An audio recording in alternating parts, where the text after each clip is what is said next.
Alright, welcome back. Don't know why you're back, because we're doing Blue Shift, and nobody really wants to talk about Blue Shift.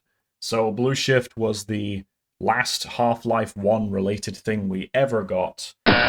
Alright, just for correction, actually, Decay was the last thing we ever got that was Half-Life related. Decay came out like 5 months or something after Blue Shift. No, I am not doing a fucking tier list of Decay. Go fucking do your own fucking Decay fucking tier list, motherfucker. As far as I know, this was supposed to be a Sega Dreamcast exclusive, or at least it was supposed to come out with the Sega Dreamcast port of Half-Life, but then it never happened because the Sega Dreamcast was a sin against God.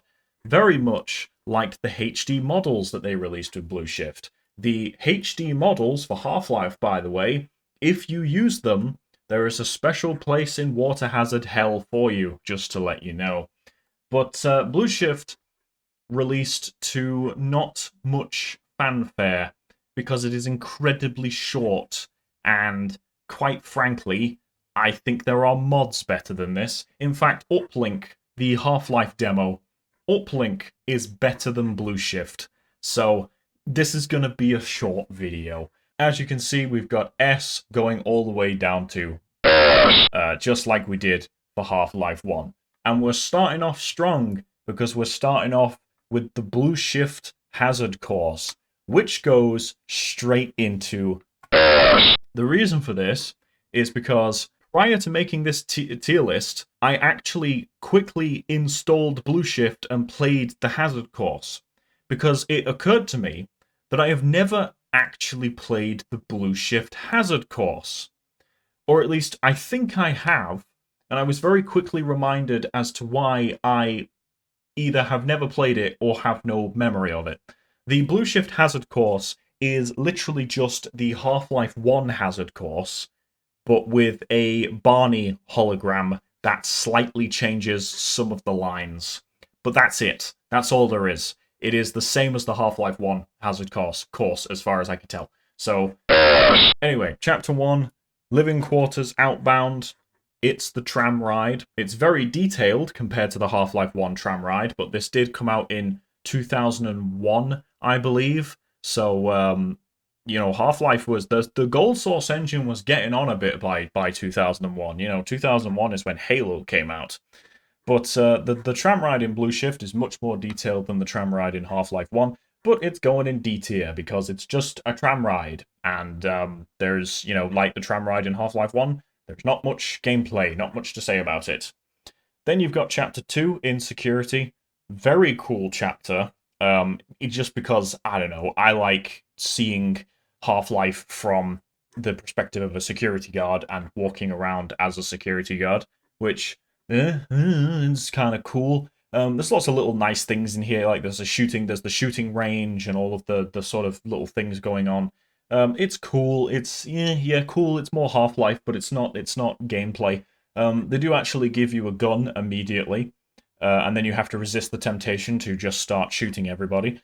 But this obviously goes in D tier as well, because it's an introduction. There ain't no gameplay. So we're already down 2 chapters, and we ain't got many more to go. That's not great.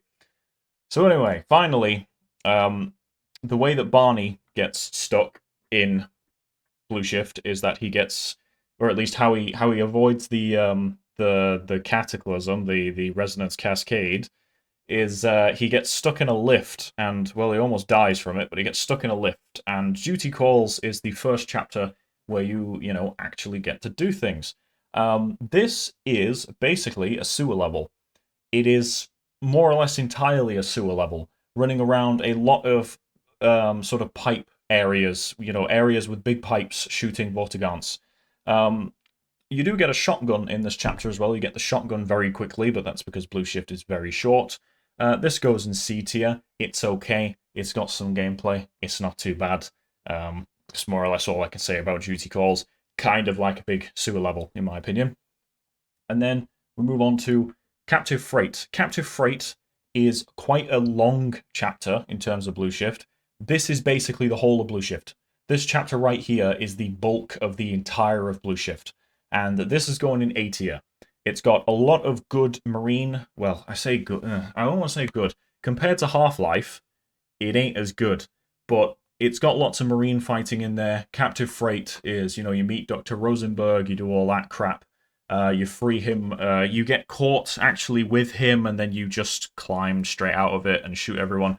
Captive Freight is basically the majority of Blue Shift. That is the whole of Blue Shift right there.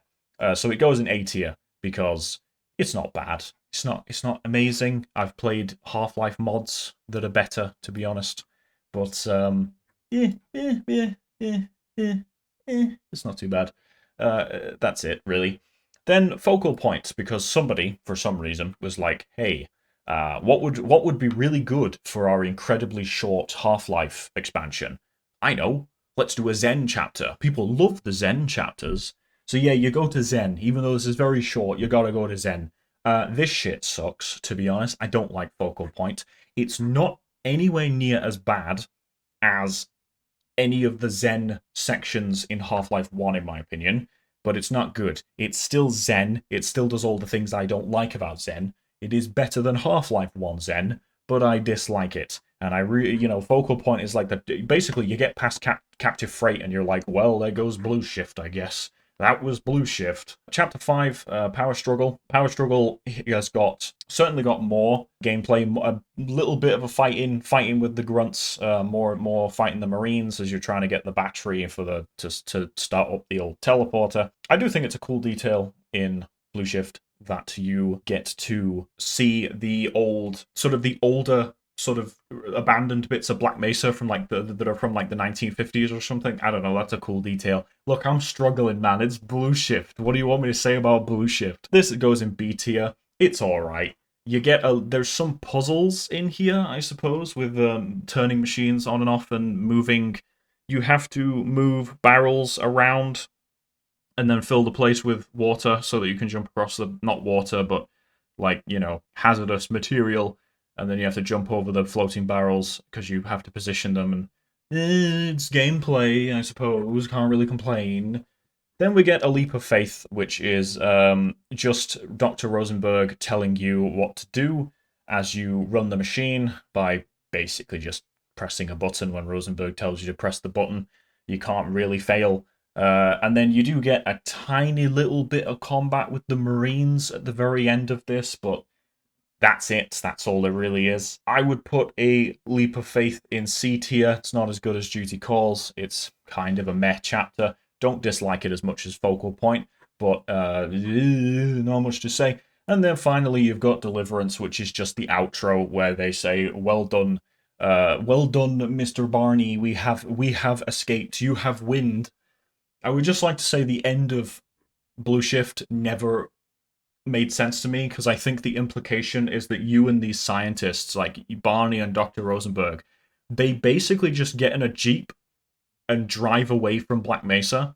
Not sure how you would drive away from Black Mesa when the US military would have the entire area for miles and miles, for like hundreds of miles.